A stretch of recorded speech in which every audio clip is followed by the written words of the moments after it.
বয়স্ক, বৃদ্ধ, পুরুষ, মহিলা সবাইকে আমার সালাম জানাচ্ছি। আসসালামু আলাইকুম। বক্তব্যের শুরুতে আমি গভীর শ্রদ্ধা জানাচ্ছি জুলাই আগস্ট মাসে ফ্যাসিবাদের বিরুদ্ধে ছাত্র শ্রমিক জনতার অভ্যুত্থানে নিহত সকল শহীদের প্রতি। আমি আরও স্মরণ করছি তাদের যারা ফ্যাসিবাদী শক্তির প্রাণঘাতী অস্ত্রের সামনে হিমালয়ের মতো দাঁড়িয়ে অন্যায়ের প্রতিবাদ করে মৃত্যুকে আলিঙ্গন করেছে, আহত হয়েছে, পঙ্গুত্ব বরণ করেছে, হারিয়েছে তাদের চোখের দৃষ্টি। সেই সব বীরদের স্মরণ করছি যারা মিথ্যাচার, লুটপাট, স্বৈরতন্ত্রের বিরুদ্ধে এক দফা দাবি নিয়ে দাঁড়িয়েছিল। কৃতজ্ঞতা চিত্তে স্মরণ করছি আপনাদের ভাই বোনদের, আপনাদের সন্তানদের যারা এই বিপ্লবে অংশগ্রহণ করেছিল। প্রিয় দেশবাসী, আমি আগেও জানিয়েছি, আবারও জানাচ্ছি, গণ অভ্যুত্থানে সকল শহীদের পরিবারকে পুনর্বাসন করা হবে। সকল আহত শিক্ষার্থী, শ্রমিক জনতার চিকিৎসার সম্পূর্ণ ব্যয় সরকার বহন করবে। আহতদের দীর্ঘমেয়াদী এবং ব্যয়বহুল চিকিৎসা এবং শহীদদের পরিবারের দেখাশোনার জন্য স্বাস্থ্য মন্ত্রণালয়ের নেতৃত্বে একটি পূর্ণাঙ্গ তালিকা প্রস্তুত করা হয়েছে। এখন এই নতুন তথ্য পাওয়ার ভিত্তিতে এই তালিকা হালনাগাদ করা হতে থাকবে। গণ অভ্যুত্থানের শহীদদের স্মৃতি ধরে রাখতে সরকার তার যাত্রা লগ্নে জুলাই গণহত্যা স্মৃতি ফাউন্ডেশন নামে একটি ফাউন্ডেশন প্রতিষ্ঠার উদ্যোগ নেয়। এখন সেই ফাউন্ডেশন তৈরি হয়েছে। সকল শহীদ পরিবার এবং আহতদের সর্বোত্তম চিকিৎসা সহ তাদের পরিবারের সম্পূর্ণ দায়িত্ব এই ফাউন্ডেশন গ্রহণ করছে। এই ফাউন্ডেশনে দান করার জন্য দেশের সকল মানুষ এবং বিদেশে অবস্থানরত বাংলাদেশিদের আমরা আহ্বান জানাচ্ছি। গত মাসে কুমিল্লা, নোয়াখালী, সিলেট অঞ্চলে আকস্মিক বন্যা এসব এলাকার মানুষকে হতভম্ব করে দিয়েছে। এখানে বেশিরভাগ এলাকায় কোনোদিন বন্যা হয়নি। তারা বন্যা মোকাবেলা করে অভ্যস্ত নন। দেশপ্রেমিক সশস্ত্র বাহিনী তাৎক্ষণিকভাবে বন্যা আক্রান্ত সবাইকে রক্ষার জন্য এগিয়ে আসে।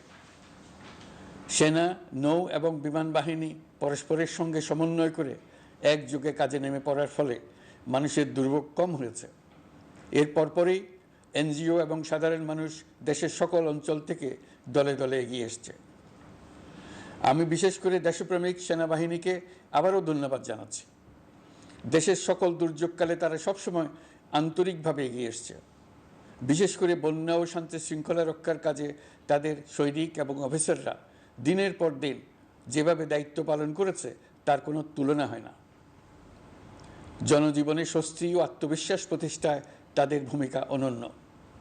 বাংলাদেশ সশস্ত্র বাহিনীর সকল সদস্যকে আমি ধন্যবাদ জানাই তাদের সততা, ত্যাগ ও অসীম দেশপ্রেমের জন্য। দেশের স্বাধীনতা সংগ্রাম থেকে শুরু করে বন্যা, খরা, ঝড়, বৃষ্টি, ঘূর্ণিঝড়, সকল প্রাকৃতিক দুর্যোগে আপনারা সকলের শেষ ভরসার স্থান। দেশের প্রতিটি ক্রান্তি লগ্নে আপনারা দেশের মানুষের পাশে থেকেছেন। দেশের স্বাধীনতার পক্ষে, সার্বভৌমত্বের পক্ষে অবস্থান নিয়েছেন। দেশ গঠনে আপনারা সবার আগে এগিয়ে এসছেন। বিগত জুলাই হতে শুরু হওয়া গণ অভ্যুত্থান, বন্যা নিরাপত্তা প্রদান, অস্ত্র উদ্ধার সহ সকল কার্যক্রমে আপনারা সফলভাবে দিনরাত কাজ করে যাচ্ছেন। সরকার ও জনগণের পক্ষ থেকে আমি আপনাদের প্রতি কৃতজ্ঞতা জানাচ্ছি। বন্যা আমাদের জনজীবনে আরেকটি দিক উন্মোচন করল। দেশের সকল জায়গায় মানুষের সক্রিয় সহানুভূতির জোয়ার উঠেছিল অবিশ্বাস্য মাত্রায়। ব্যবসায়ী, অর্থবান ব্যক্তিরা যেমন তাদের অর্থ নিয়ে স্বতঃস্ফূর্তভাবে এগিয়ে এসেছিল, তেমনি দেশের বিভিন্ন প্রান্তের সাধারণ মানুষ, স্কুল, কলেজ, বিশ্ববিদ্যালয়ের ছেলেমেয়েরা জোয়ারের ঢলের মতো যার যার সামর্থ্য নিয়ে এগিয়ে এসছে। অনেকেই ছুটে গেছে বন্যার্তদের সহযোগিতা করার জন্য। এনজিওরা বিভিন্ন জায়গা থেকে ছুটে গেছে তাদের সহায়তা নিয়ে। তাদের কাজে অনুপ্রাণিত হয়ে আমি এনজিও নেতাদের সঙ্গে বৈঠক করেছি কিভাবে সরকার তাদের কাজের সঙ্গে সরকারের উদ্যোগকে সমন্বিত করতে পারে, সেটার কাঠামো তৈরি করে দেওয়ার জন্য। বন্যা এখন চলে গেছে, কিন্তু পুনর্বাসনের কঠিন কাজ আমাদের সামনে রয়ে গেছে। সকলের সহযোগিতায় আমরা পুনর্বাসনের কাজটি সফলভাবে সমাধান করতে চাই। আইন শৃঙ্খলা পরিস্থিতির উন্নতির জন্য আমরা দিনরাত পরিশ্রম করে যাচ্ছি। যে সমস্ত ভাই বোনেরা তাদের গত 16 বছরের বেদনা জানিয়ে তার প্রতিকার পাওয়ার জন্য আমার অফিস এবং সচিবালয়ের অফিস সমূহের সামনে প্রতিদিন ঘেরাও কর্মসূচি দিয়ে আমাদের কাজকর্ম ব্যাহত করছিলেন, তারা আমার আহ্বানে সাড়া দিয়ে ঘেরাও কর্মসূচির থেকে বিরত হয়েছেন বটে, তবে অন্যত্র আবার তারা তাদের কর্মসূচি দিয়ে যাতায়াতে ব্যাঘাত সৃষ্টি করছেন। আমি কথা দিচ্ছি, আপনাদের ন্যায্য আবেদনের কথা আমরা ভুলে যাব না। আমরা সকল অন্যায়ের প্রতিকারের জন্য প্রতিশ্রুতিবদ্ধ। আমরা আমাদের দায়িত্বকালে যথাসম্ভব সব সমস্যার সমাধানের চেষ্টা করব। আমি আবারও অনুরোধ করছি, আপনারা যাতায়াতে ব্যাঘাত সৃষ্টি থেকে বিরত থাকুন। জাতি আপনাদের প্রতি কৃতজ্ঞ থাকবে। তৈরি পোশাক, ওষুধ শিল্প, এইসব এলাকায় শ্রমিক ভাই বোনেরা তাদের অভিযোগ জানানোর জন্য ক্রমাগতভাবে এই শিল্পের কার্যক্রম পরিচালনা বন্ধ রাখতে বাধ্য করছেন। এটা আমাদের অর্থনীতিতে যে নেতিবাচক প্রভাব ফেলবে সেটা মোটেই কাম্য নয়। এমনিতেই ছাত্র শ্রমিক জনতার বিপ্লবের পর যে অর্থনীতি আমরা পেয়েছি সেটা নিয়ম নীতিবিহীন দ্রুত ক্ষীয়মান একটা অর্থনীতি। প্রাতিষ্ঠানিক কাঠামো প্রায় ধ্বংসপ্রাপ্ত। বৈদেশিক মুদ্রার রিজার্ভ তলানিতে গিয়ে ঠেকেছে। আমরা এই অর্থনীতিতে প্রাণ সঞ্চারের চেষ্টা করছি, আমাদের উদ্যোগে সাড়াও পাচ্ছি। ঠিক এই সময়ে আমাদের শিল্প কারখানাগুলো বন্ধ হয়ে যাক, অকার্যকর হয়ে যাক, এটা আমাদের অর্থনীতিতে বিরাট আঘাত পড়বে। সেটা কিছুতেই আমাদের কাম্য হতে পারে না। শ্রমিক ভাই বোনদের অনেক দুঃখ আছে, কিন্তু সেই দুঃখ প্রকাশ করতে গিয়ে আপনাদের মূল জীবিকা বন্ধ হওয়ার উপক্রম হলে সেটা ঠিক হবে না। দেশের অর্থনীতি ধ্বংসপ্রাপ্ত হলে সেটা ঠিক হবে না। শ্রমিক মালিক উভয়ের পক্ষে আলোচনা করে এসব সমস্যার সমাধান আমরা অবশ্যই বের করব। আপনারা কারখানা খোলা রাখুন, অর্থনীতির চাকা সচল রাখুন, দেশের অর্থনীতিকে সোজা হয়ে দাঁড়াতে দিন। আমরা আপনাদের সমস্যার স্থায়ী সমাধান বের করার জন্য সর্বশক্তি প্রয়োগ করব। মালিক পক্ষের কাছে আমাদের আবেদন, আপনারা শ্রমিকদের সঙ্গে বোঝাপড়া করুন, কারখানা সচল রাখুন, অর্থনীতির দুর্বল স্বাস্থ্যকে সবল করে তুলুন। ওষুধ শিল্প এবং তৈরি পোশাক শিল্প দেশের গৌরব। এর মাধ্যমে আমাদের শ্রমিক ভাই বোনেরা তাদের কর্মকুশলতা বিশ্বকে মুগ্ধ করেছে। এর সাফল্য এখন থমকে আছে। আমরা এই দুই শিল্পকে তাদের সম্ভাব্য শীর্ষে নিয়ে যেতে চাই। দুর্বল করার তো প্রশ্নই ওঠে না। এই দুই শিল্পের কোথায় কোথায় বাধা আছে, সমস্যা আছে, সেগুলো চিহ্নিত করে তাকে বাধামুক্ত করতে চাই। আমরা বিদেশি ক্রেতাদের একত্রিত করে তাদের সহযোগিতা চাইব, যেন বাংলাদেশের এই শিল্প দুটি বিশ্বের অন্যান্য দেশের চাইতে বেশি আস্থাযোগ্য হয়ে গড়ে উঠতে পারে। সব কিছুই সম্ভব যদি আমরা শ্রমিক মালিক সম্পর্কটা একটা নির্ভরযোগ্য, আনন্দদায়ক করে গড়ে তুলতে পারি। আমাদের সরকারের প্রথম মাস কাটল, দ্বিতীয় মাস থেকে আমরা নতুন বাংলাদেশ গড়ার ভিত্তি হিসেবে নতুন শ্রমিক মালিক সম্পর্কের সূচনা করতে চাই। এটা দেশের সবার কাম্য। দেশের নতুন প্রজন্ম নির্ভয়ে যেন তাদের ভবিষ্যৎ নিয়ে এগিয়ে যেতে পারে, আমরা সেই লক্ষ্যে কাজ করছি। আমাদের দায়িত্ব অনেক। ন্যায়ভিত্তিক একটা সমাজ গড়ে তোলার জন্য একসাথে অনেকগুলো কাজ আমাদের হাত দিতে হবে। 1 জুলাই থেকে 5 আগস্ট পর্যন্ত ছাত্র জনতার গণ আন্দোলনকে দমন করতে যেসব ফৌজদারি মামলা দায়ের করা হয়েছিল, এর মধ্যে হত্যা মামলা ছাড়া বাকি প্রায় সকল মামলা প্রত্যাহার করা হয়েছে। এইসব মামলায় গ্রেফতারকৃত সকলে মুক্তি পেয়েছে। দায়িত্ব গ্রহণের শুরুতেই অন্তর্বর্তীকালীন সরকার বিচার বিভাগের বড় সংস্কারের কাজে হাত দিয়েছে। যোগ্যতম ব্যক্তিকে প্রধান বিচারপতি নিয়োগ দেওয়াতে মানুষের মনে নতুন আশার সঞ্চার হয়েছে। আপিল বিভাগের বিচারপতি নিয়োগ, অ্যাটর্নি জেনারেল নিয়োগ এবং অন্যান্য নিয়োগগুলি অতি গুরুত্বপূর্ণ নিয়োগ, যেগুলো সবকটাই সম্পন্ন হয়েছে। সন্ত্রাস দমন আইন ও ডিজিটাল সাইবার নিরাপত্তা আইনে দায়েরকৃত মিথ্যা হয়রানিমূলক মামলাগুলো প্রত্যাহার করা হচ্ছে। সাইবার নিরাপত্তা আইন সহ বাংলাদেশে বিদ্যমান সকল কালো আইনের তালিকা করা হয়েছে। অতি সত্বর এই সকল কালো আইন বাতিল ও প্রযোজ্য ক্ষেত্রে সংশোধন করা হবে। সাংবাদিক সাগর রনি হত্যাকাণ্ড সহ বহুল আলোচিত 5টি হত্যাকাণ্ডের তদন্ত ও বিচার অগ্রাধিকার ভিত্তিতে ও দ্রুততম সময়ে নিষ্পত্তির জন্য সহায়তা প্রদান করা হচ্ছে। সম্প্রতি আমরা বলপূর্বক গুম থেকে সকল ব্যক্তির সুরক্ষার জন্য আন্তর্জাতিক কনভেনশনের সনদে স্বাক্ষর করেছি। ফলে স্বৈরাচার দ্বারা প্রতিষ্ঠিত গুম সংস্কৃতির সমাপ্তি ঘটানোর জন্য আন্তর্জাতিকভাবে আমরা প্রতিজ্ঞাবদ্ধ হলাম। এছাড়া আমরা ফেসিবাদ শাসনের 15 বছরে গুমের প্রতিটি ঘটনা তদন্ত করার জন্য পৃথক একটা কমিশন গঠন করছি। যেসব পরিবার তাদের নিখোঁজ পিতা, স্বামী, পুত্র এবং ভাইদের পাওয়ার জন্য বছরের পর বছর যন্ত্রণার সাথে অপেক্ষা করছেন, আমরা আপনাদের বেদনায় সমব্যথী। আয়নাঘরগুলো বন্ধ করে দেওয়া হয়েছে এবং সেই সাথে বের হয়ে আসছে ফ্যাসিস্ট হাসিনা সরকারের গুমের শিকার ভাই বোনদের কষ্ট ও যন্ত্রণা গাথা। আমাদের তরুণ প্রজন্মের ভবিষ্যৎ যেন উজ্জ্বল হয়, সেটা নিশ্চিত করতে শিক্ষা ব্যবস্থার দিকে আমাদের পূর্ণ নজর রয়েছে। ইতোমধ্যে প্রথম শ্রেণী থেকে দ্বাদশ শ্রেণী পর্যন্ত বর্তমানের ত্রুটিপূর্ণ শিক্ষাক্রম পরিবর্তন করা হয়েছে। বই সংশোধন ও পরিমার্জনের কাজ শেষ পর্যায়ে আছে।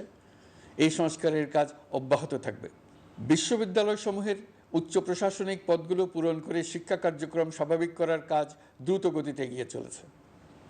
বেসরকারি শিক্ষা প্রতিষ্ঠানগুলোর পরিচালনা বোর্ডে দখলদারিত্বের রাজনীতি বন্ধ করার ব্যবস্থাও নেওয়া হয়েছে।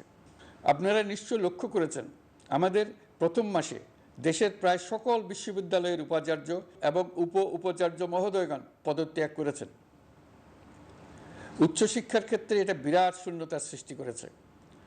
প্রথম মাসে আমরা ক্রমাগতভাবে প্রতিটি বিশ্ববিদ্যালয়ে সবার কাছে গ্রহণযোগ্য এমন উপাচার্য এবং উপাচার্য নিয়োগ দেওয়ার কাজ শুরু করেছে। এর ফলে সকল সরকারি এবং বেসরকারি বিশ্ববিদ্যালয়গুলোতে নতুন উদ্যমে কাজ শুরু করার পরিবেশ সৃষ্টি হয়েছে। সংবাদ মাধ্যম ও মত প্রকাশের পূর্ণ স্বাধীনতা ইতিমধ্যে নিশ্চিত করা হয়েছে। আমরা সবাইকে বলে দিয়েছি, আপনারা মন খুলে আমাদের সমালোচনা করুন, আমরা সবার মতামতের প্রতি শ্রদ্ধাশীল। মিডিয়া যাতে কোনো রকম বাধা বিপত্তি ছাড়া নির্বিঘ্নে তাদের কাজ করতে পারে, সেজন্য একটা মিডিয়া কমিশন গঠন করা সরকারের সক্রিয় বিবেচনাধীন। আরও যেসব কমিশন সরকার সহ অন্য সবাইকে জবাবদিহিতার আওতায় আনতে পারে, আমরা তাদের পুনর্গঠন ও সংস্কারের উদ্যোগ নিয়েছি, যাতে তারা আরও শক্তিশালী হয়, জনকল্যাণে কাজ করে। দায়িত্ব গ্রহণের পর বিভিন্ন দেশের সরকার প্রধান টেলিফোনে এবং শুভেচ্ছা বার্তা পাঠিয়ে আমাকে অভিনন্দন জানিয়েছেন। বিভিন্ন দেশের রাষ্ট্রদূত এবং হাই কমিশনার বৃন্দ আমার সাথে সাক্ষাৎ করে দ্বিপাক্ষিক সহযোগিতা বৃদ্ধির আশ্বাস দিয়েছেন। আমার অনুরোধে সংযুক্ত আরব আমিরাতের 57 জন বাংলাদেশি যারা ফ্যাসিবাদ বিরোধী বিক্ষোভে অংশগ্রহণ করা বিভিন্ন মেয়াদে কারাদণ্ডে দণ্ডিত হয়েছিলেন, তাদের সাধারণ ক্ষমা ঘোষণা করেছেন সে দেশের সরকার। ইতিমধ্যে তাদের কয়েকজন দেশে ফিরে এসেছেন। এই ক্ষমা প্রদর্শন ছিল অতি বিরল একটি ঘটনা। এই জন্য আমি সংযুক্ত আরব আমিরাতের রাষ্ট্রপতি শেখ মোহাম্মদ বিন জায়েদ আল নাহিয়ানকে ধন্যবাদ ও কৃতজ্ঞতা জানিয়েছি আপনাদের সবার পক্ষ থেকে। যে সমস্ত সরকার প্রধানের সঙ্গে আমার টেলিফোনে যোগাযোগ হয়েছে, তাদের মধ্যে রয়েছেন ভারতের প্রধানমন্ত্রী নরেন্দ্র মোদী, পাকিস্তানের প্রধানমন্ত্রী শাহবাজ শরীফ। আমরা ভারত এবং অন্যান্য প্রতিবেশী রাষ্ট্রসমূহের সঙ্গে সুসম্পর্ক চাই, তবে সেই সম্পর্ক হতে হবে ন্যায্যতা এবং সমতার ভিত্তিতে। ভারতের সাথে আমরা ইতিমধ্যে বন্যা মোকাবেলায় উচ্চ পর্যায়ে দ্বিপাক্ষিক সহযোগিতার আলোচনা শুরু করেছি। দক্ষিণ এশিয়ায় আঞ্চলিক সহযোগিতা বৃদ্ধির লক্ষ্যে আমি সার্ক রাষ্ট্রগোষ্ঠী পুনর্জীবিত করার উদ্যোগ নিয়েছি। আমরা চাই আমাদের দেশ যেন একটি গণতান্ত্রিক দেশ হিসেবে বিশ্বের কাছে সম্মানের সাথে পরিচিত হয়। দেশের পরিকল্পনা যেন দেশের মানুষ কেন্দ্রিক হয়, কোনো নেতা বা দল কেন্দ্রিক না হয়। আমরা স্বৈরাচারী হাসিনা সরকারের অহেতুক কোটি কোটি টাকা ব্যয়ের প্রকল্প বাস্তবায়িত হতে দেখেছি, যেগুলো কখনোই দেশের মানুষের জন্য ছিল না, বরং এর সাথে জড়িত ছিল কুৎসিত আমিত্ব এবং বিশাল আকারের চুরি। চলমান এবং প্রস্তাবিত সকল উন্নয়ন প্রকল্পগুলোর যাচাই বাছাই করার কাজ ইতিমধ্যে আমরা শুরু করেছি। প্রকল্প বাস্তবায়নের পর্যায় বিবেচনা করে বাকি কাজে ব্যয়ের সাশ্রয় এমনকি প্রয়োজন মতে তা বাতিল করার কথা বিবেচনা করা হবে। দেশের মানুষকে আর ফাঁকি দেওয়া চলবে না। কর্মসংস্থান তৈরি করবে এমন প্রকল্পগুলোকে আমরা অগ্রাধিকার দেব। লুটপাট ও পাচার হয়ে যাওয়া অর্থ ফিরিয়ে আনার উদ্যোগ আমরা নিয়েছি। আর্থিক খাতে শৃঙ্খলা ফিরিয়ে আনতে একটা ব্যাংকিং কমিশনও গঠন করার উদ্যোগ নেওয়া হয়েছে। বিভিন্ন ব্যাংকের পরিচালনা পরিষদ পুনর্গঠন করা হয়েছে। ব্যাংকিং খাতে এই এক মাসে বিরাট পরিবর্তন এসেছে, আপনারা নিশ্চয়ই সেটা লক্ষ্য করেছেন। আমরা এই খাতে নিয়ম নীতি প্রতিষ্ঠা করতে পেরেছি। আরও অনেক কাজ বাকি রয়ে গেছে। প্রথম মাসের কাজ হিসেবে শুধু প্রধান কাজগুলো করেছে, তার সঙ্গে রয়েছে আরও অনেক পরবর্তী কাজ। ফ্যাসিবাদী সরকার লুটপাট করার জন্য নতুন করে 60,000 কোটি টাকা ছাপিয়ে বাজারে ছাড়ার কারণে মুদ্রাস্ফীতির শিকার হয়েছে দেশের মানুষ। এই অতুলনীয় মুদ্রাস্ফীতি নিয়ন্ত্রণ ও অন্তর্বর্তী সরকারের অন্যতম প্রধান লক্ষ্য। মুদ্রাস্ফীতি নিয়ন্ত্রণের লক্ষ্যে পলিসি সুদের হার বৃদ্ধি করে 9% উন্নীত করা হয়েছে। মূল্যস্ফীতি থেকে সাধারণ মানুষকে সুরক্ষা দেওয়ার উদ্দেশ্যে ওএমএস, খাদ্যবান্ধব কর্মসূচি সহ সুলভ মূল্যে প্রান্তিক মানুষের কাছে নিত্য প্রয়োজনীয় দ্রব্য সরবরাহ চলমান রাখা হয়েছে। মূল্যস্ফীতি মোকাবেলায় চলতি অর্থবছরে চাল ও গম আমদানির জন্য 5,800 কোটি টাকা, আভ্যন্তরীণ সংগ্রহের জন্য 8,900 কোটি টাকা এবং খাদ্য ভর্তুকির 3টি প্রোগ্রামের জন্য 7,360 কোটি টাকা বরাদ্দ রাখা হয়েছে। বিভিন্ন স্টেক হোল্ডারের সাথে সভা করে মূল্যস্ফীতি নিয়ন্ত্রণের করণীয়সমূহ চিহ্নিত করা হয়েছে। পরিচালন ও উন্নয়ন ব্যয় যৌক্তিক পরিমাণে হ্রাস করার জন্য কার্যক্রম গ্রহণ করা হয়েছে। কৃষিপণ্য উৎপাদনের জন্য সার আমদানির ক্ষেত্রে প্রয়োজনীয় বৈদেশিক মুদ্রার সরবরাহ নিশ্চিত করার পদক্ষেপ নেওয়া হয়েছে। প্রকৃত চাষিগণ যাতে কৃষি ঋণ পেয়ে থাকেন তা নিশ্চিত করার উদ্যোগ নেওয়ার পাশাপাশি কৃষি ঋণের পরিমাণ বৃদ্ধি করা হয়েছে। মার্কিন ডলারের বিপরীতে টাকার বিনিময় হার স্থিতিশীল রাখার লক্ষ্যে বৈদেশিক মুদ্রার বিনিময় হারকে বাজারভিত্তিক করা হয়েছে। কালো টাকা সাদা করার অনৈতিক অনুমতি বাতিল করা হয়েছে। বৈদেশিক মুদ্রার রিজার্ভ বৃদ্ধি করতে বিভিন্ন উন্নয়ন সহযোগীদের কাছ থেকে বাজেট সাপোর্ট চাওয়া হয়েছে। আন্তর্জাতিক মুদ্রা তহবিল থেকে অতিরিক্ত 3 বিলিয়ন মার্কিন ডলার, বিশ্বব্যাংক থেকে অতিরিক্ত 1 বিলিয়ন ডলার, জাইকা থেকে অতিরিক্ত 1 বিলিয়ন মার্কিন ডলার প্রদানের অনুরোধ করা হয়েছে। রূপপুর পারমাণবিক বিদ্যুৎ কেন্দ্র নির্মাণ প্রকল্পের অগ্রিম অর্থ পরিশোধ এবং বকেয়া পাওনা নিয়ে রাশিয়ান ফেডারেশনের সাথে অর্থ মন্ত্রণালয়ের আলোচনা চলছে। পাইপলাইনে থাকা 48 বিলিয়ন মার্কিন ডলার বৈদেশিক সহায়তা ব্যবহারের উদ্যোগ নেওয়া হয়েছে। মেগা প্রকল্পের নামে লুটপাট বন্ধের পাশাপাশি স্বাস্থ্য ও শিক্ষা খাতে বরাদ্দ বৃদ্ধির পরিকল্পনা গ্রহণ করা হয়েছে। বৈদেশিক মুদ্রার রিজার্ভের উপর চাপ কমানোর লক্ষ্যে রাশিয়া এবং চীন থেকে প্রাপ্ত ঋণের সুদের হার কমানো এবং ঋণের মেয়াদ বৃদ্ধির জন্য অনুরোধ জানানো হয়েছে। সকল উন্নয়ন সহযোগীদের সাথে সম্পর্ক আরও নিবিড় করার উদ্যোগ নেওয়া হয়েছে। সকল অর্থনৈতিক সূচক এবং পরিসংখ্যানের প্রকৃত মান বা সংখ্যা প্রকাশের জন্য নির্দেশনা প্রদান করা হয়েছে। জিডিপি, মূল্যস্ফীতি ইত্যাদি সঠিক উপাত্ত সংগ্রহ, প্রাক্কলন ও প্রকাশের জন্য নির্দেশনা দেওয়া হয়েছে। জাতীয় রাজস্ব বোর্ড এবং অর্থ বিভাগের রাজস্ব আয় সম্পর্কিত উপাত্তের মধ্যে পার্থক্য নিরসনে উদ্যোগ নেওয়া হয়েছে। প্রকৃত রপ্তানি আয় নিরূপণ এবং প্রকাশের নির্দেশনা দেওয়া হয়েছে। জাতীয় রাজস্ব বোর্ডের অটোমাইজেশনের লক্ষ্যে পরিকল্পনা গ্রহণ করা হয়েছে।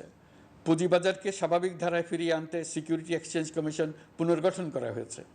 নিত্য প্রয়োজনীয় পণ্য সামগ্রীর সরবরাহ স্বাভাবিক রাখার নিমিত্তে ব্যবসায়ী, শিল্প মালিক ও ব্যবসায়ী সংগঠনের সাথে সভা করা হচ্ছে এবং তাদের মতামতের ভিত্তিতে বিভিন্ন ব্যবস্থা গ্রহণ করা হচ্ছে। বিদ্যমান মজুদ ও ঘাটতি মূল্যায়ন করে ভবিষ্যৎ চাহিদা পর্যালোচনা করে স্থানীয় উৎপাদন বৃদ্ধির পাশাপাশি আমদানি পর্যায়ে বিভিন্ন জটিলতা দূরীকরণ, বন্দর ও বড় মোকামসহ পরিবহন ব্যবস্থার বিভিন্ন সমস্যা সমাধানে সংশ্লিষ্ট সকল মন্ত্রণালয়, দপ্তর, বিভাগকে প্রয়োজনীয় নির্দেশ দেওয়া হয়েছে।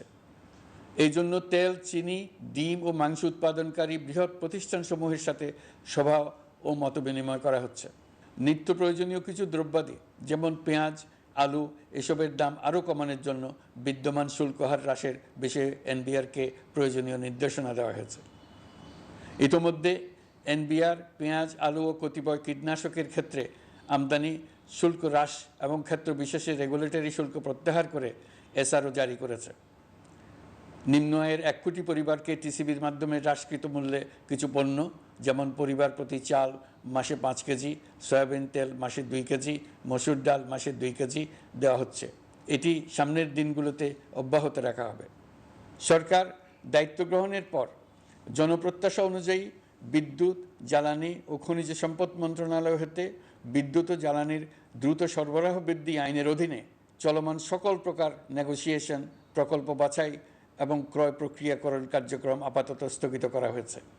গত 1.5 দশকে এই আইন ব্যবহার করে লক্ষ কোটি টাকা লুটপাট হয়েছে। বিদ্যুৎ, জ্বালানি ও খনিজ সম্পদ মন্ত্রণালয়ের আওতাধীন কোম্পানিসমূহে অধিকতর স্বচ্ছতা ও জবাবদিহিতা আনার লক্ষ্যে কোম্পানিসমূহের পরিচালনা পর্ষদ পুনর্গঠন করা হয়েছে। প্রকৌশল, ভূতত্ত্ব এবং খনিজ হিসাব বিষয়ে অধ্যয়ন করেছে এমন ছাত্র প্রতিনিধি অন্তর্ভুক্ত করার জন্য উদ্যোগ গ্রহণ করা হয়েছে। এই খাতে অধিকতর সক্ষমতা, গতিশীলতা এবং জবাবদিহিতা নিশ্চিত করার লক্ষ্যে বিশেষজ্ঞগণের সমন্বয়ে একটি কমিটি গঠন করা হয়েছে। জ্বালানি তেলের মূল্য জনপ্রত্যাশা অনুযায়ী সহনশীল রাখতে অকটেন ও পেট্রোলের দাম 6 টাকা, ডিজেল ও কেরোসিনের দাম 1 টাকা 25 পয়সা কমানো হয়েছে। 37 দিন বন্ধ থাকার পর গত 25 আগস্ট হতে মিরপুর 10 ও কাজীপাড়া স্টেশন ছাড়া বাকি সব স্টেশনে মেট্রো রেল পুনরায় চালু করা হয়েছে। ভুয়া মুক্তিযোদ্ধাদের চিহ্নিত করার লক্ষ্যে বিশেষ করে মুক্তিযুদ্ধের সময় যাদের বয়স 12.5 বছরের কম ছিল তাদের মুক্তিযুদ্ধ তালিকা হতে বাতিলের জন্য সুপ্রিম কোর্টে লিভ টু আপিলের পদক্ষেপ গ্রহণ করা হয়েছে। মুক্তিযোদ্ধা কল্যাণ ট্রাস্টের আওতাধীন বেদখলকৃত স্থাবর সম্পত্তি উদ্ধারে প্রয়োজনীয় ব্যবস্থা গ্রহণ করা হয়েছে। গৃহায়ন ও গণপূর্ত মন্ত্রণালয় কর্তৃক গৃহীত বরিশাল, রংপুর, ময়মনসিংহ উন্নয়ন কর্তৃপক্ষ আইন এর খসড়া তৈরির কার্যক্রম নেওয়া হয়েছে। পূর্বাচল নতুন শহর প্রকল্প, ঢাকার আশেপাশে স্যাটেলাইট সিটি নির্মাণের রোডম্যাপ চূড়ান্তকরণের উদ্যোগ নেওয়া হয়েছে। বিধি বহির্ভূত প্রদত্ত প্লট ও ফ্ল্যাটের বরাদ্দ বাতিলের উদ্যোগ নেওয়া হয়েছে।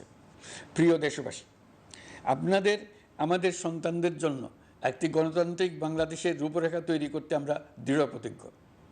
আর যেন আমাদের কোনো স্বৈরাচারের হাতে পড়তে না হয়। আমরা যাতে বলতে পারি আমরা একটি গণতান্ত্রিক দেশে বসবাস করি, আমরা যাতে সকলেই দাবি করতে পারি যে এই দেশটি আমাদের, আমরা সেই লক্ষ্যেই কাজ করছি। কেউ আইন নিজের হাতে তুলে নেবেন না। আইন নিজের হাতে তুলে নিয়ে কেউ সমাজে বিশৃঙ্খল পরিবেশ সৃষ্টি করলে আমরা তাকে অবশ্যই শাস্তির আওতায় নিয়ে আসব। আমরা একটি সাম্প্রদায়িক সম্প্রীতির দেশ।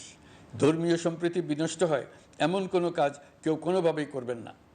অতীতে শুধুমাত্র আওয়ামী মতাদর্শী না হওয়ার কারণে 28তম থেকে 42তম বিসিএস পর্যন্ত বিপিএসসি কর্তৃক সুপারিশকৃত অনেক প্রার্থী নিয়োগ বঞ্চিত হয়েছেন। 8ই আগস্ট পরবর্তী সময়ে এর মধ্যে এদের 259 জনকে নিয়োগ দেওয়া হয়েছে। মাঠ প্রশাসনকে জনবান্ধব এবং দুর্নীতিমুক্ত জবাবদিহিমূলকভাবে গড়ে তোলার জন্য সব ধরনের উদ্যোগ নেওয়া হয়েছে। সরকারি কর্মচারীদের বাধ্যতামূলকভাবে সম্পদ বিবরণী দাখিলের নির্দেশ দেওয়া হয়েছে এবং এটা প্রতি বছর তাদেরকে করতে হবে। ধ্বংস হয়ে পড়া একটা জনপ্রশাসনকে নিয়ে যাত্রা শুরু করেছি। মন্ত্রণালয়গুলোর উচ্চতম পদে যারা নিয়োজিত ছিলেন তারা অনেকে দায়িত্ব ছেড়ে চলে গেছেন, কিংবা পদে থাকলেও সহকর্মীদের চাপের মুখে কাজ করতে পারছিলেন না, বাধ্য হয়ে পদত্যাগ করেছেন। আর যারা 16 বছরের স্বৈরাচারী শাসনের আমলে পদত্যাগে বাধ্য হয়েছিলেন কিংবা দায়িত্ববিহীন অবস্থায় একই পদে থেকে বাধ্য হয়েছেন, তাদের সবার কথা বিবেচনা নিয়ে জনপ্রশাসনকে নতুন করে দাঁড় করানোই ছিল আমাদের প্রথম মাসে কঠিনতম সময়। আবার সকল সমস্যার সমাধান করে একটি নতুন জনপ্রশাসন কাঠামো দাঁড় করাতে পেরেছি, এটাই আমাদের প্রথম মাসের সবচাইতে বড় অর্জন। আমার বিশ্বাস এই জনপ্রশাসন জনগণের ইচ্ছা পূরণে সর্বোচ্চ অবদান রাখতে পারবে। অতি স্বল্প জনবল নিয়ে দাপ্তরিক কার্যক্রম শুরু করা হলেও প্রথম দিকে বিভিন্ন মন্ত্রণালয় ও বিভাগ থেকে পাঠানো বিবিধ প্রস্তাব দ্রুত গতিতে এবং আইনগত সমস্ত বাধ্যবাধকতা মেনে সিদ্ধান্ত নেওয়া হয়েছে। গত এক মাসে বিভিন্ন মন্ত্রণালয় ও বিভাগ 198টি অতি গুরুত্বপূর্ণ বিষয়ে সিদ্ধান্ত নিয়েছে। জনপ্রশাসনের 135 জন অতিরিক্ত সচিব, 227 জন যুগ্ম সচিব এবং 120 জন উপসচিবকে পদোন্নতি প্রদান করা হয়েছে। 59টি জেলা প্রশাসককে প্রত্যাহার করা হয়েছে এবং নতুন 59 জন জেলা প্রশাসককে নিয়োগ দেওয়া হয়েছে। 67 জন কর্মকর্তার চুক্তিভিত্তিক নিয়োগ বাতিল করা হয়েছে। 10 জন যুগ্ম সচিব, 8 জন অতিরিক্ত সচিব, 6 জন সচিবকে ওএসডি করা হয়েছে। বাংলাদেশ পুলিশের 80 জন ডিআইজি, 30 জন পুলিশ সুপার সহ 110 জনকে পদোন্নতি প্রদান করা হয়েছে। 1 জন ডিআইজি, 1 জন এডিশনাল ডিআইজি, 4 জন পুলিশ সুপারকে চাকরিতে পুনর্বহাল করা হয়েছে। আইজিপি সহ 10 জন অতিরিক্ত আইজি, 88 জন ডিআইজি, 21 জন এডিশনাল ডিআইজি, 177 জন পুলিশ সুপার সহ মোট 297 জন কর্মকর্তাকে বদলি করা হয়েছে। ছাত্র শ্রমিক জনতার বিপ্লবের মূল লক্ষ্য ছিল গণভবন। এটা ছিল স্বৈরাচারের কেন্দ্রবিন্দু। এই সরকার বিপ্লবের প্রতি সম্মান দেখিয়ে গণভবনকে বিপ্লবের জাদুঘর হিসেবে ঘোষণা দিয়েছে। ছাত্র জনতার ক্ষোভকে স্থায়ীভাবে তুলে ধরার জন্য গণভবনের আর কোনো সংস্কার করা হবে না। ছাত্র জনতার ক্ষোভের মুখে তা যে অবস্থায় দাঁড়িয়েছিল সেই অবস্থায় তাকে রাখা হবে। যেসব মূল্যবান সামগ্রী জনতা নিয়ে গিয়েছিল সেগুলো অনেক ফেরত দিয়ে গেছেন। যারা নিয়ে গিয়েছেন তারা নিজেরাই ফেরত দিয়ে গেছেন। তাদের আমরা দেশবাসীর পক্ষ থেকে ধন্যবাদ জানাচ্ছি। আরও কিছু জিনিস পাওয়া যায়নি, যারা নিয়ে গেছেন তাদের কাছে আমাদের অনুরোধ থাকবে তারা যেন এইসব সামগ্রী ফেরত দিয়ে যান। আমরা উল্লেখ করব এইসব বিক্ষুব্ধ জনতা নিয়ে গিয়েছিল, কিন্তু বিজয়ের পর তারা আবার জাদুঘরে প্রতি সম্মান দেখিয়ে এগুলো ফেরত দিয়ে গিয়েছেন। আমরা নতুন বাংলাদেশকে একটা পরিবেশ বান্ধব এবং জীববৈচিত্র্যময় দেশ হিসেবে গড়ে তোলার উদ্যোগ নিয়েছি। এটি তরুণদের আকাঙ্ক্ষা, আমাদের সবারই আকাঙ্ক্ষা। সেই লক্ষ্যে আমি প্রথমেই একটি ক্ষুদ্র পদক্ষেপ নিয়েছি। আমার বাসভবন এবং সমগ্র সচিবালয়ে প্লাস্টিকের পানির বোতল ব্যবহার নিষিদ্ধ করেছি। ইতিমধ্যে সুপার শপগুলোতে পলিথিনের শপিং ব্যাগ ব্যবহার বন্ধ করার উদ্যোগ নেওয়া হয়েছে। গত কয়েক দশকে যে পরিমাণ নদী দূষণ হয়েছে, আমরা তা বন্ধ করার উদ্যোগ নিয়েছি। আমরা সংস্কার চাই। আমাদের একান্ত অনুরোধ, আমাদের উপর যে সংস্কারের গুরু দায়িত্ব দিয়েছেন, সেই দায়িত্ব দিয়ে আপনারা দর্শকের গ্যালারিতে চলে যাবেন না। আপনারা আমাদের সঙ্গে থাকুন, আমরা একসঙ্গে সংস্কার করব। এটা আমাদের সবার দায়িত্ব। আপনারা নিজ নিজ জগতে সংস্কার আনুন। একটা জাতির সংস্কার শুধু সরকারের সংস্কার হলে হয় না। আপনি ব্যবসায়ী হলে আপনার ব্যবসায় সংস্কার আনুন। ব্যবসায়ী গোষ্ঠীরা তাদের নিজ নিজ সমিতির মাধ্যমে সংস্কার আনুন। সমিতিতে সংস্কার আনুন। নতুন করে সমিতি গঠনতন্ত্র সংশোধন করুন। আপনি শ্রমিক হলে আপনার ক্ষেত্রে আপনি সংস্কার করুন। আপনি রাজনৈতিক নেতাকর্মী হলে আপনার ক্ষেত্রে সংস্কার করুন। আপনি প্রতিষ্ঠান প্রধান হলে আপনার প্রতিষ্ঠানে সংস্কার আনুন। আমি এটাকে সুযোগ হিসেবে গ্রহণ করার জন্য সবাইকে আহ্বান জানাচ্ছি। এই সংস্কারের মাধ্যমে আমরা জাতি হিসেবে নতুনভাবে যাত্রা শুরু করতে চাই। আমাদের এই যাত্রা আমাদেরকে পৃথিবীর একটা সম্মানিত জাতি হিসেবে প্রতিষ্ঠিত করুক, এটাই আমাদের সবার কাম্য, এটাই আমাদের সবার লক্ষ্য। গত এক মাসে আমি বেশ কিছু রাজনৈতিক দলের সঙ্গে পৃথকভাবে বসছি, তাদের সঙ্গে মতামত বিনিময় করেছি। তারা আমাদের উৎসাহিত করেছেন, ছাত্র শ্রমিক জনতার বিপ্লবের লক্ষ্যের প্রতি সমর্থন জানিয়েছেন, সংস্কারের কাজে পূর্ণ সহযোগিতার দেওয়ার আশ্বাস দিয়েছেন।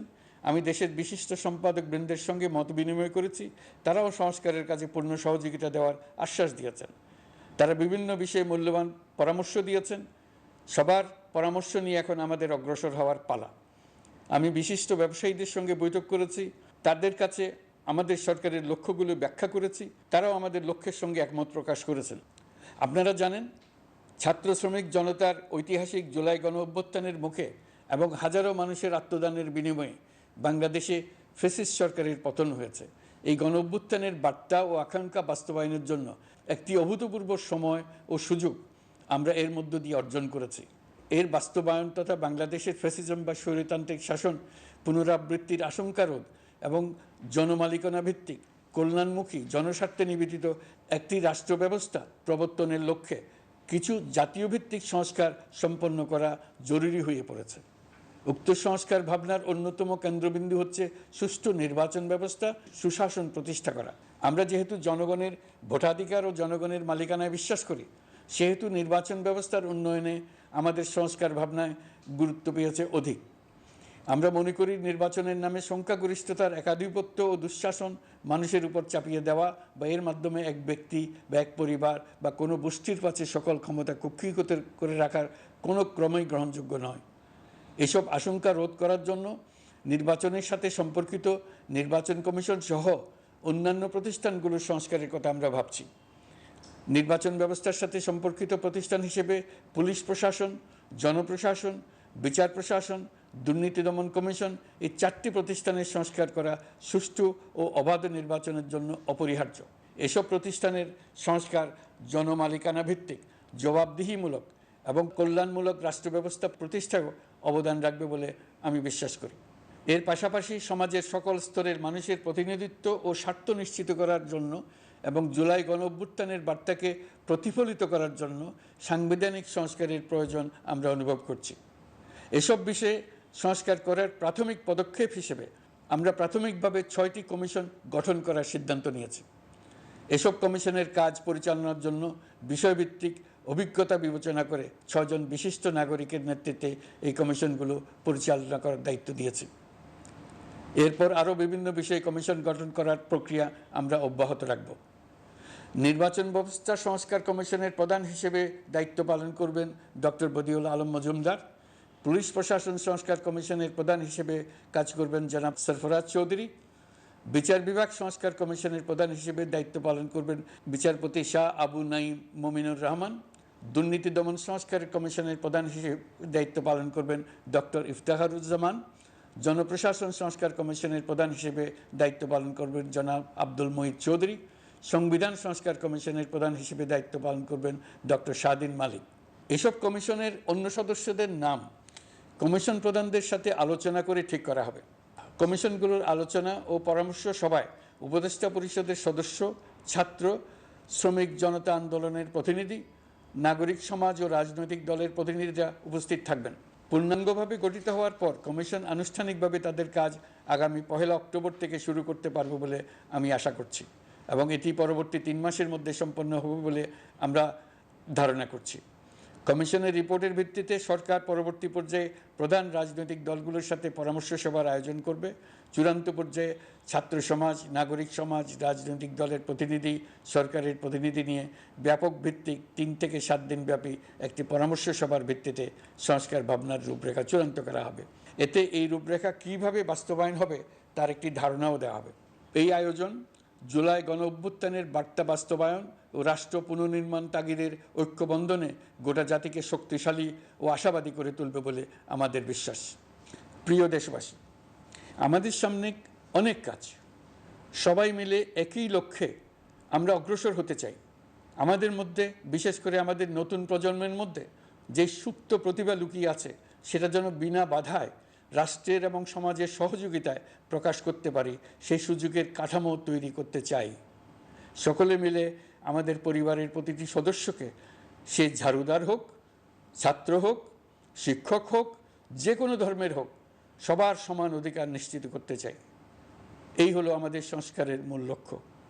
আসুন ছাত্র শ্রমিক জনতার এই বিপ্লবের লক্ষ্যকে আমরা দ্রুত বাস্তবায়ন করি। আমাদের প্রথম মাসে আমরা যেই গতিতে, যে উদ্যম নিয়ে কাজ এগিয়ে নিয়ে যাওয়ার কথা চিন্তা করেছিলাম সেটা হয়তো করতে পারিনি বাস্তব অবস্থার পরিপ্রেক্ষিতে। দেশের আইনশৃঙ্খলা পরিস্থিতি স্বাভাবিক রাখা গেলে আশা করি আমরা আমাদের গতি অনেক বাড়াতে পারব। এই জন্য দেশের সকল মানুষের কাছে, শিক্ষক, ছাত্রছাত্রী, কৃষক, শ্রমিক, পেশাজীবী, বড় ব্যবসায়ী, ক্ষুদ্র ব্যবসায়ী, দিনমজুর, গৃহিণী, সকলের সহযোগিতা চেয়েছি। আমাদের কাজ বড় কঠিন, কিন্তু জাতি হিসেবে এবার ব্যর্থ হওয়ার কোনো অবকাশ আমাদের নেই। আমাদেরকে সফল হতেই হবে। এই সাফল্য আপনাদের কারণেই আসবে, আপনার সহযোগিতার কারণেই আসবে। আমাদের কাজ হবে আপনার আমার স্বপ্নকে বাস্তবে রূপায়িত করা। এখন আমরা আমাদের 2য় মাস শুরু করছি। আমাদের 2য় মাসে যেন আপনাদের মনে দৃঢ় আস্থা সৃষ্টি করতে পারি, সেই চেষ্টা করে যাব। ধৈর্য ধরুন, এই কথাটি আমি মোটেই আপনাদের বলবো না। আমরা সবাই অধৈর্য হয়ে পড়েছি। এত সব কাজ কখন যে শেষ হবে এটা চিন্তা করে আমরা অধৈর্য হব, কেন হব না? কিন্তু সঠিকভাবে কাজ করব, কাজে কোনো অধৈর্যের চিহ্ন রাখব না। প্রিয় দেশবাসী, দেশের শিশু, কিশোর কিশোরী, তরুণ তরুণী, ছাত্রছাত্রী, বয়স্ক, বৃদ্ধ, পুরুষ, মহিলা, সবাইকে আবারও আমার সালাম জানাচ্ছি। আসসালামু আলাইকুম। আপনাদের সবাইকে ধন্যবাদ জানাচ্ছি। মহান আল্লাহ আমাদের সকলের সহায় হন।